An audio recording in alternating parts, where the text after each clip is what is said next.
Welcome back to the Fractured and Alterac card review stream podcast, etc. This is Adwicto. This is Merps, and this is Druid. Okay, let's talk about Druid. So we're going from like the scores of The things. top Right? score card, this is an A. Just like Demon Hunter, this is an A. No S tier cards here. It is Claw Fury Adept. This is the only A. Okay, there's another A. It's a legendary. We'll talk about it next. But Claw Fury Adept is A tier, so very good card, but still within the realms of acceptable, balance-wise for Arena. The 2-mana 2/3 Beast. It's like a cat? I don't know. Bear. Like a bear cat. 2-mana 2/3 Beast. Battlecry. Give all other friendly characters +1 attack this turn. That includes your face. At minimum, you get a +1 attack for, you as the Druid, your face. And with the potential for more. So this is just really good. You get the Croc vanilla stats. You get the Beast tag, which, you might be able to do something with. And then you also just get this huge bonus for doing literally nothing. Like, you just get it. It's very good. It's very good. Very, very good. But this is like how busted S tier cards are, that we look at this card and we're like, it's an A. It is not an S tier. This is okay in this meta. Like, this is not ruining the meta. This is just a really powerful card. Yep. Alright. Okay, so the legendary card for Druid is really good. It's an A. It is a Wing Commander Moverick. The 4-mana 2/5 Rush, which is not that good, but it says your minions have honorable kills. Summon a 2/2 Wyvern with Rush. Now, the Wyverns that you summon are also minions. They would also have honorable kills. Summon a 2/2 Wyvern with Rush, etc. So it chains quite nicely to the A tier. But you gotta get the chain started. You got to get the chain started. You don't even need to chain that much for it to be nice, but you do want to chain like a couple at least. But yeah, like really nice, especially because the stuff that you summon also has Rush. So lots of initiative, lots of value, all in one card. Alright, now let's move on to the B tier cards in Druid. It was kind of boring, this expansion, not gonna lie. So we're going through these a little fast. But the first B tier card is Frostwolf Kennels. We talked about these objective cards, environment cards, whatever you want to call them, location cards, and this is the Druid one. Frostwolf Kennels is 3 mana. At the end of your turn, summon a 2/2 wolf with stealth. Lasts 3 turns. Cool. The stealth is nice because they can't trade into it. With a 2/2 wolf, you really are worried about stuff trading into it to value trade. Like Corporals. But they just get dominated so much by other stuff. So having stealth really important. And then yeah, you're anti-tempoing at the start, but then you do get it back. Like you get it back very, very well. So it ends up being a nice card. Yeah, it's B. B is a good card. Outside of 3 cards in neutral, the rest of the cards released set in neutral. The highest ones. So this is where it is. You do end up with 6/6 worth of stats, but they trickle in really slowly, which means they get initiative really slowly. And that is a problem. Like, you are going to lose the board.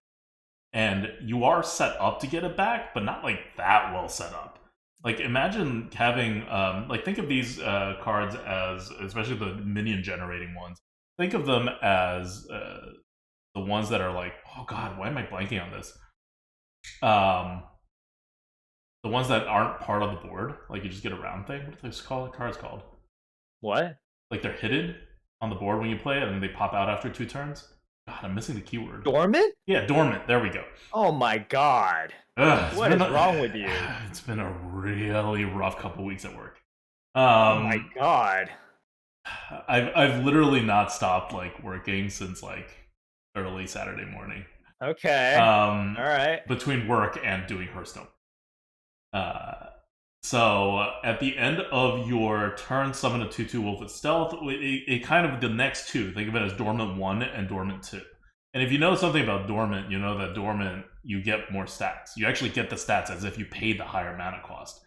So like a dormant 2-drop would be for 1 turn would be a 3-drop, right? A dormant 2-drop that for 2 turns would be a 4-drop. You would get it Yeti when it pops out. So when that last 2/2 pops out, it's really just compensating for how slow it is. And when the first 2/2 pops out, like 3 mana for 2/2/2s is normal. 3 mana for 2/2/2s with stealth is really good, right? But one of them is dormanted. That's kind of there, and your last one is kind of a bonus, but not like really. So when you math it all out, like this is not really a 3 mana 6/6. No. You're paying for it with the dormancy. It's still a really good card, that's why it's a beat, but it's not like a busted card. Like you can't think of it as a 3 mana 6/6. Yep. So yeah, I think this card is interesting because some people I see in chat are like, why is this only a B? And then some people are like, how is this card any good at all? And I think it just comes from how people value kind of, well, first of all, how people see the meta, right? Because if you think this is slow, remember, I don't think the meta is going to be as fast as you possibly think it might be. Although, like, I have no idea what's going on in your heads, right? Especially you guys in Twitch chat, because you guys are a weird bunch of individuals. It's almost like there's hundreds of voices in your heads. Yeah. But yeah, like this one, it's just like if you think it's good, it's probably not as good as you think it is, and if you think it's bad, the meta isn't going to be as fast as you think. It's definitely not bad. We rated it a B for a reason. Like it's going to be a good card. It's not going to be a busted card or anywhere near it. Yeah. Okay. Next is Dire Frostwolf. Same score. Also a B, so a good card. 4 mana 4/4 stealth. Already okay. Death Rattle, summon a 2/2 wolf with stealth. Bonus 2/2 wolf with stealth. Pretty good. Like, all right, 4 mana 4/4 is not good. That's a D. But with fact stealth, that it's already a C. Yeah, stealth, and then the other 2/2 has stealth. It's good. So it's very solid. This is the kind of arena card that I really like. You know, there's no variance in it. It's just like good. It's got that like 20-21 power level. Yep. I like it, man. All right. Next up, we have a C+ card. C+ is Capture the Coldtooth Mine. This is C+, and it is an epic card. It is 2 mana. Choose one. Draw your lowest cost card, or draw your highest cost card. You don't want to draw your lowest cost card unless you know exactly what it is and you need it to solve a problem on this turn that you can't solve any other way. You want to draw your highest card. And then you want to play it, because it's really big. Yeah, I think a card like this, people might just be like, wait, you're paying a lot just to draw your highest card. Do you guys know how good highest cards are now? And the thing is, like, the only problem with big cards, and it's a big problem though, you can't play them early. So you can't have them in your hand early because you could die. But as you get into the mid game and late game, you really want whatever the card is. It could be just a Proto Drake. You would really want that. It could be something like Survival of the Fittest. So when you are drawing that big card right now, it is so good. Like you will happily pay this in order to be able to draw that giant card. So yeah, I think this is one that people can also look at easily and be like, whoa, wait, you're like overpaying to basically draw and play the big card. It's like, yeah, at that point of the game, I will happily overpay. Yes. Yep. It's a C+. It's significantly better than a Yeti. Like, this is almost a B level. This is a very good card. Do not sleep on this card. Okay, so the next two are C level, so they're a little bit better than a Yeti. And they are, first one is Heart of the Wild, 3 mana, give a minion +2/+2. Then give your beasts +1/+1, like all your beasts. Weird card, but fine. Like, I don't know, buffs are good in Druid. It's not a great buff. It has a weird beast synergy, but it works. It's fine. Like, it is what it is. There are beasts, and remember, like, Glutton is gone, so you know you can, you know, like the beast can come out of hiding now. But yeah, this is, I mean, it's not great. Okay, and next is Pathmaker. Pathmaker is a 3 mana 3/4 battle cry. Cast the other choice from the last choose one spell you've cast. So keep in mind, a 3-mana 3/4 with no text is a Yeti. We rated the exact same. Actually, that's not true. We rated a tiny bit below a Yeti, but it doesn't matter. It's just enough basically to a cross Yeti. the line. Yes, it Yeah, just it's makes enough it to instead cross of the line. between D plus and C, it makes it into a D plus. This is a C, so it's above a Yeti. So this is doing something, but the battle cry is not doing that much. Why? Because one, it only applies to choose one spells. Not all choose ones, just choose one spells. Two, that means you had to have a choose one spell in your deck, have drawn it, have played it. Not as easy of a thing to do as you may think. Three, if there is some kind of like target for this spell, you don't get to target it. It becomes random and it becomes actually really bad. And four, you didn't pick it in the first time, probably because it's the worst one. And some of the choose one spells have a much worse one option than the other one. So there's so many things added onto it to make this ability really not that good. It's just on a 3/4 body, so it's still fine, but it's nothing to be like, it's nothing to write home. Yep. Okay.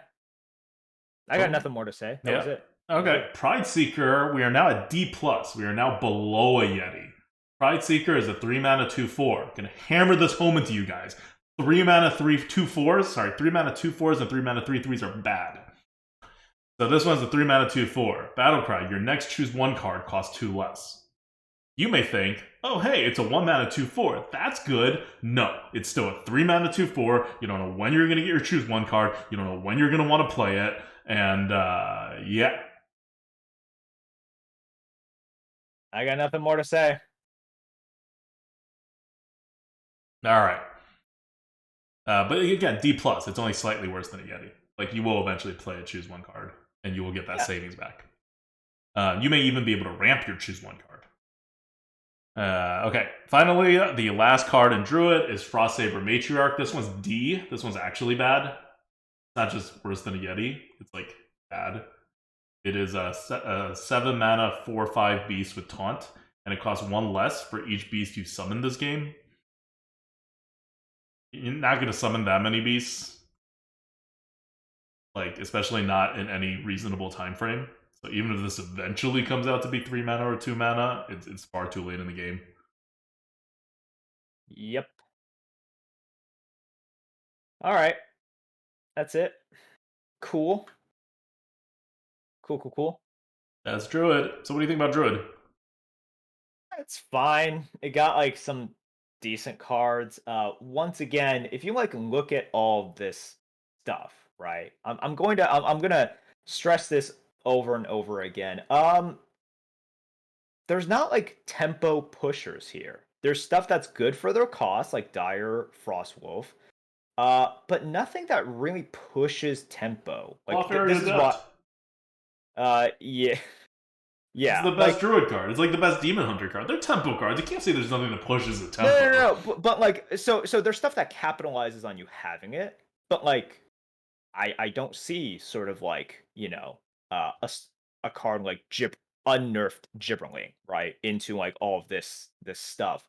I look at this stuff. I'm like, yeah, you know, they want you to play normally, and then if you have a board, or even if you don't have a board, the Adept is great. I mean, it's just a great card no matter what. But yeah, like Frostwolf Kennels, right? They want you to play this sort of thing. It's like, oh yeah, I'm a little bit slower, but I get to make my choices. I get to do this. I get to do that. That's why I say the meta is going to be what it is. You know, I've looked at all of this stuff, and I'm just like, okay, between the types of cards that you're going to get, which are really the tools, like it's hard for you now to fight against the tools that you have. So yeah, it's like Teacher's Pet is coming back.